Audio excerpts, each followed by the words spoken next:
Hello everyone and welcome back to another Getting Stuff Painted, my bi-weekly update, give or take, on the miniatures I've been painting for the games we cover here on the channel, and apologies in advance for being a little bit congested. I think it's just springtime allergies.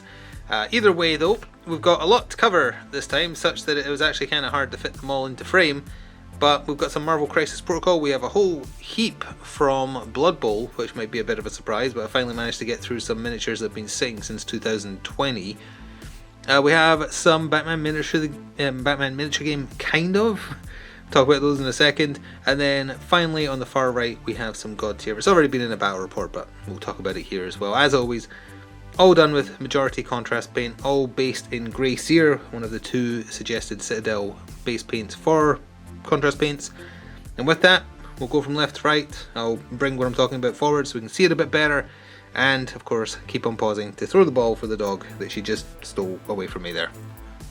So from Marvel Crisis Protocol, they've already been in a battle report on the channel, but let's just have a little chat about Spider-Woman and Agent Venom. They were both in a character pack together.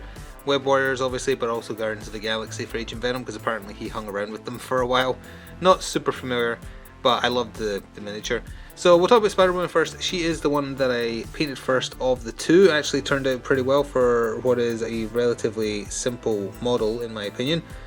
But a lot of Bowel Red, a little bit of Black Templar, and a lot of Imperial Fist Yellow. I did originally use a Yandin Yellow, but I didn't like the colouring, so I think I kept a little hint of it on the arms, but for the chest and the legs, that is definitely Imperial Fist. And just the Grey Seer for her web underarm glide things, I don't know what they're properly called, with the Soul Blight wash over the top, the new Citadel 1-4 white paints. And the usual for the base, I do it in Basilicanum Grey, usually do Aggress or shade over the top to get into the crevices, and then go over it with a Storm Vermin just to make it look a little bit less streaky.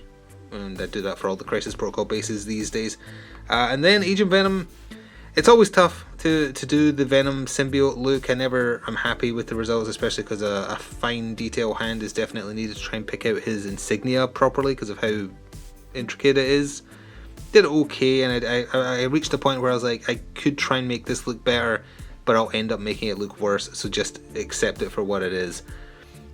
Before painting him with anything, I'm putting the base coat on first obviously, but after that I believe I did a wash of Draken Shade, or Draken, the blue Citadel one that's Draken something, that kind of dark bluish shade. I did that, then I did Black Templar over it, so a little bit of the blue hinted through, not quite enough though, so I did a dry brushing of, I think that's the Fang, I think it is, it might not be, it might be some other Citadel standard non-contrast blue, just tried to use that to pick out the muscle lines to add a little bit of definition to it. The guns are just done in Black Templar on top of, with a dry brushing of Light Belcher Silver on top.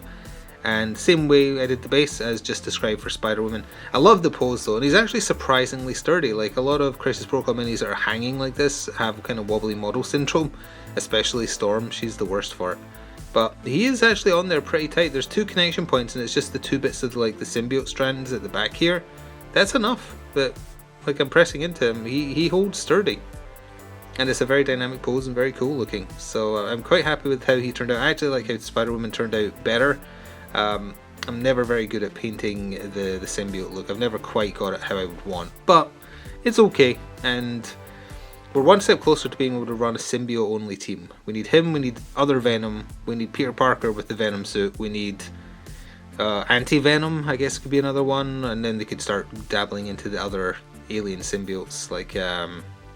well, yes, you could technically have Carnage, but I mean people like Scream or whatever her name is, and people like that. That'd be fun to do.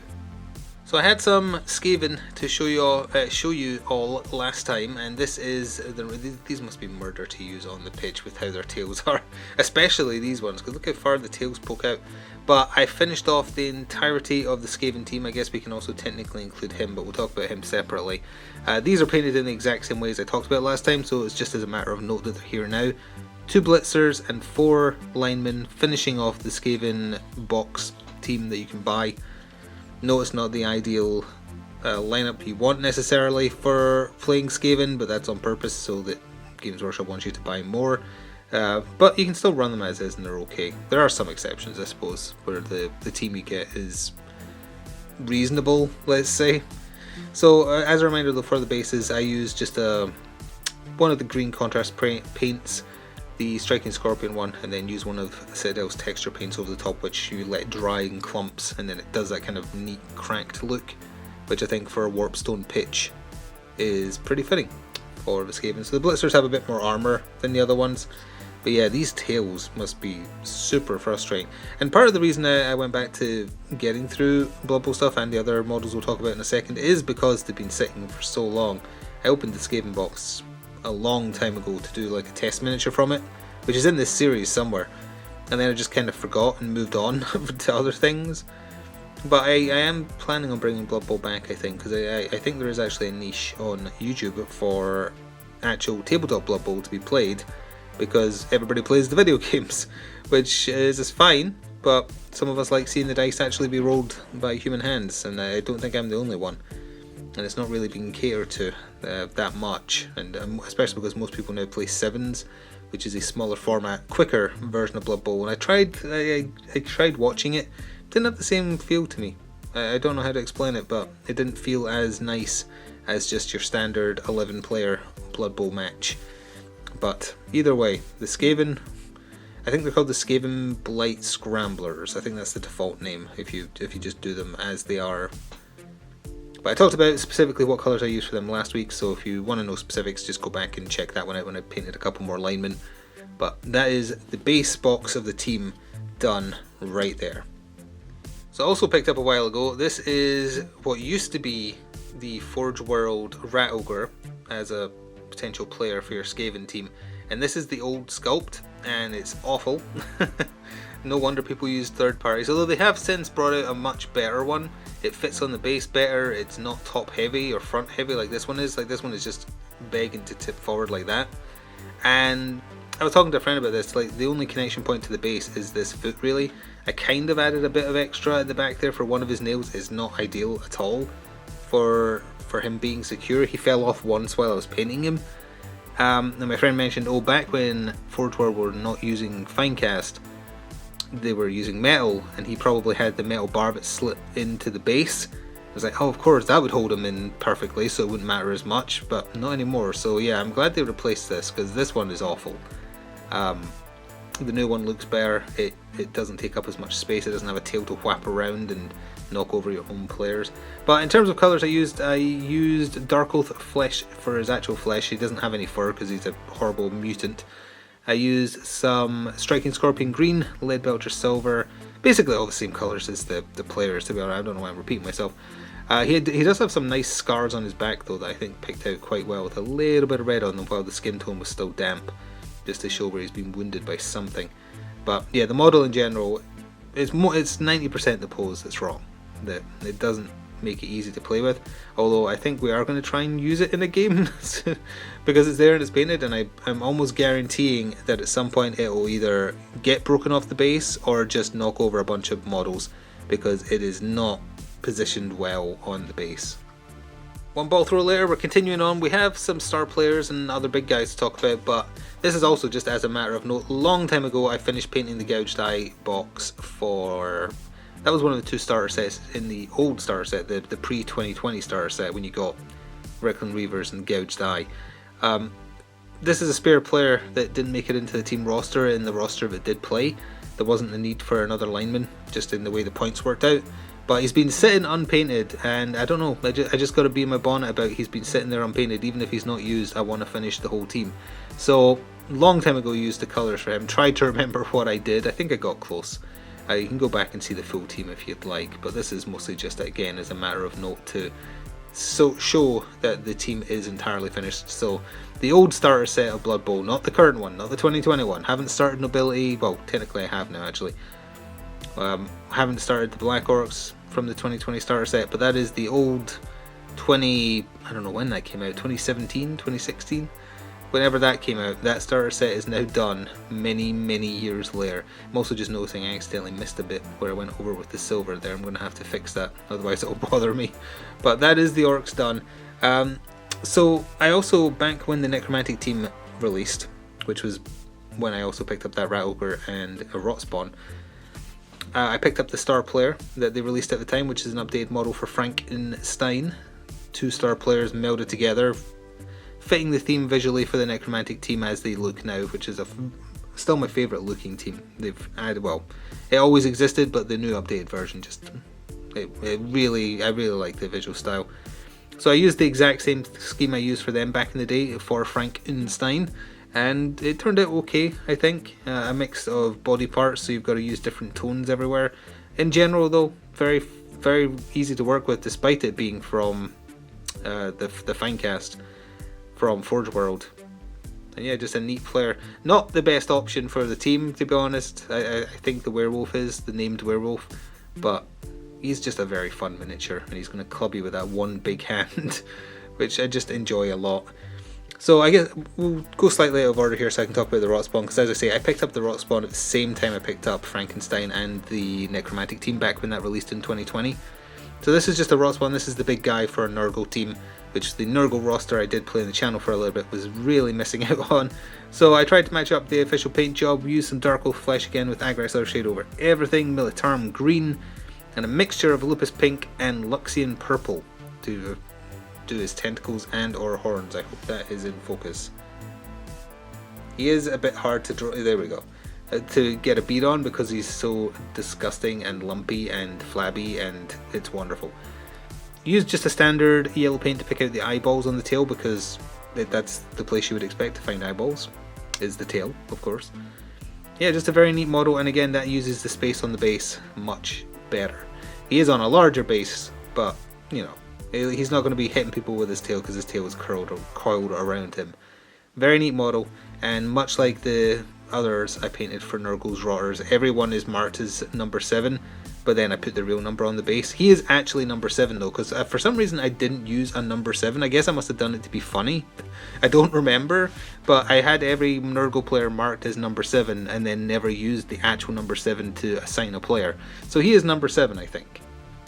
So I have kind of officially started on the 2020 box for Blood Bowl now, the second season, with the completion of Griff Overald, the star player that comes with it for Imperial Nobility, and then also the Imperial Nobility Ogre. The Ogre is the same miniature I painted before in the Reckland Weaver colours, but that one is meant for using with the Imperial Nobility that you get in the starter set. So Griff here is meant to have like a bird holding a bunch of medals on his pointing hand. I could not work out for the life of me how to attach them in such a way that they wouldn't just fall off, even glued. So I kind of gave up and thought, no, the bird is stupid, we're just going to leave it off. Same goes for his helmet. The assembly instructions for him, incidentally, are awful. For him and the star player for the Black Orcs, Varag Gultur, the assembly instructions are just the worst I've seen for quite some time. And it has you attach Griff's head to his body, then it has you attach both sides of his helmet separately, and then you're supposed to slide the helmet over his face so a chin strap goes under his chin.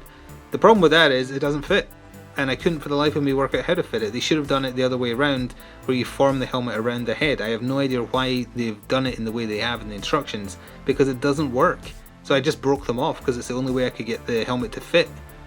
So he doesn't look right for a couple of reasons, the helmet and the missing bird, but it was a chance to at least test out my plans for the Imperial Nobility colours, which were Nazdrag Yellow and Sigvald Burgundy, the Slaanesh guy. Just Agrax Earthshade over the base coat for his tights and boots and whatever this is, this coif at the back here. But yeah, super simple. And then I also applied that to the Ogre, which again is the exact same sculpt as the previous one I did a long time ago in the series for the Reckland Reavers, but with the Imperial Nobility colours. Pretty neat. And again, just Agrax Earthshade, but to make them all look like they've been mucky and playing in the football pitch. I like the Ogre miniature. It's simple but effective and looks like he will hurt when he punches you. So last from Blood Bowl, let's just cover this real quick. I picked this up again back in 2020, I think. If you picked up the Acorn Star Player, he came with a free Tree Man, is how I'm choosing to look at this. And the Tree Man, he's got his hands out like that, which is a little awkward if you're going to actually use him on the pitch. But he's going to be mostly with halflings, wood elves, so they're going to be small. So it shouldn't matter too much that you can just kind of accidentally whack people when you turn him. Still a little bit awkward though. The hand should be brought in and pushed forwards a little bit or something, so it's a bit easier to use him. For him though, I mixed together some snakebite leather with wildwood, and then I used a new green for the green parts of him, and it's called Mantis Warrior Green, I believe. I hadn't used it before. It's one of the newer contrast paints as part of the set I bought, and I just never found a use for it, and I thought, you know what, I'm going to give it a go, and I'm glad I did, because it inspired me that I'm going to use that for my Immortal Hulk color, because I want it to be a paler color than the kind of the bright greens I've used in the past. I was looking up like comic panels for Immortal Hulk, and he is usually displayed as being quite pale green, not MCU pale, but kind of pale. So I think that green honestly is perfect for us. I'm going to use that. In terms of like the little monster thing on the tree, I just used pink for that, the Volupus pink, and that is some Talisar blue for the helmet that's on him, and some Nazdrag for the trophy inside his mouth. Fun miniature, fun tree man. And again, the joke is you buy the squirrel star player and you get him for free, because you can model the squirrel on him, just if you want. You don't want the star player.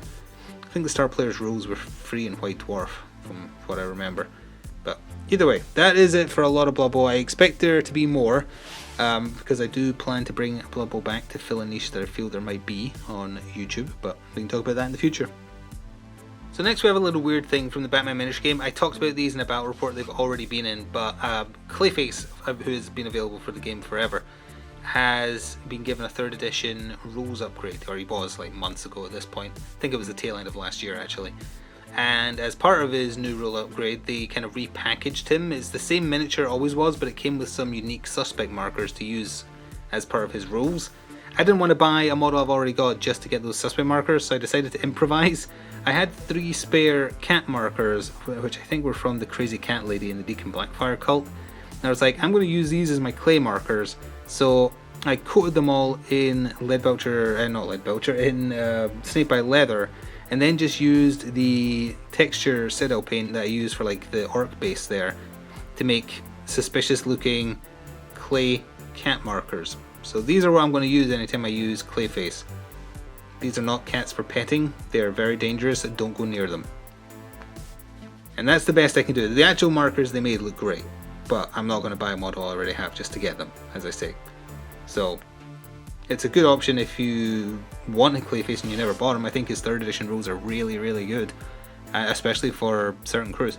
But if you already have the model, maybe you have some spare stuff sitting around. Like if you get this paint that I forget what it's called. It's not Mordant Earth. I keep saying it's Mordant Earth, but that's the black one, which is what I used on the Skaven bases. But it's like that one, and it's a brown. It just makes it a nice cracked terrain. If you have anything sitting that's the right size for a suspect marker, do a base coat of a brown, any kind of brown, and then do that over the top and let it crack, and it looks like it's made of clay, and it's perfect as a stand-in marker. So last but not least to talk about this week, we have Styx and his Abyssal Hounds from God Tier. I did mean to pick up Styx back when he released, but I'd kind of drifted from God Tier by then, but since we've come back to it now, I decided to pick him up, and in a departure from what I usually do, which is to try and match up to official paint jobs where possible, or in God Tier's case, official drawings for the most part. I had my own ideas for Styx, so I decided to ignore that because I feel like the official colours are too colourful. He's got like reds and greens and purple, like, I know there's purple here too, but the mixture of those 3 colours I don't think looks very nice. Too kind of mismatched, so I decided to do my own thing. Kind of accidentally ended up making him look like a Dark Wraith from one of the Dark Souls games, but whatever. We'll start with his hounds though, and his adorable puppy banner that you can place, which is just like a baby Cerberus. So I used just Skeletal Horde for the bone statue it's on, Silicanum Grey, and that goes for the big ones as well, Volupus Pink for the ears and tongue, and then just a dollop of red for the eye with a wash over the top. The further bases, I guess it's easier to see on the larger bases. I put on Luxian Purple, I put on the other new purple while it was still damp, I'm blanking on its name right now, and then on the edges I mixed in a little bit of Black Templar again while it was still damp. And then it kind of created this nice kind of splotchy effect, but like splotchy in a good way, where it looks like they've spread out darkness, but where they're standing is kind of illuminated. And I kind of like that. I think it worked better on Styx himself than it did the hounds. Same goes for the painting in general. Honestly, I think the grey is not that great. I maybe should have done them like as white wolves or something, but I didn't think that fitted the theme. Because the Pastel Canem Grey, it's nice, but it's not perfect. And they do have a lot of detailed fur on the models themselves, which isn't too bad. But I don't think the hounds turned out as nice as they could be compared to... I am very happy with how Styx turned out himself. But that's his 2 doggos. Well, 3 technically if you count his banner, because I choose to believe... You could technically do his banner as like a statue, but because it looks like an adorable doggo, a puppy version of his actual hounds, I was like, no, that's going to be an actual hound just sitting there nicely, waiting for pets. So for Styx, Black Templar all over the top, and then I did a dry brushing of the other base coat you can use from Citadel for contrast paints. It's not Grey Seer, it is Wraithbone. And then on top of Wraithbone, I did some washes, Agrax and Nuln Oil, I think, to get the tone that it currently has. And then also on the tip of the scythe, and then where his face would be if he had a face, I used some more of that Luxian purple. And I actually really like how it turned out. Where his face would be, it kind of looks like there's a raging purple fire, which is totally by accident, for the record. But I really like how it turned out. And then for the base, as I say, the can get that. There's a white mark there. Oh no, that was not there when I painted him. I'm going to have to go over that now. I wonder if I chipped it, because that's worth mentioning. I've recorded a battle port with Styx in it. Used some new bases I got, coloured bases, so that teams are more identifiable. And unfortunately they're on so tight and they're made of hard plastic, not like soft silicone or anything. It chipped the bases of these Something Fierce and getting them off afterwards, so it's not super ideal, unfortunately. So I'm not sure if I can keep using them. I either have to accept that the outer rims of the bases are just going to get wrecked every time I use them, or I don't use them and we go back to kind of being potentially confused at who's on whose team if you're not paying full attention. But this model in general I love a lot. I like it a lot. It's really well done.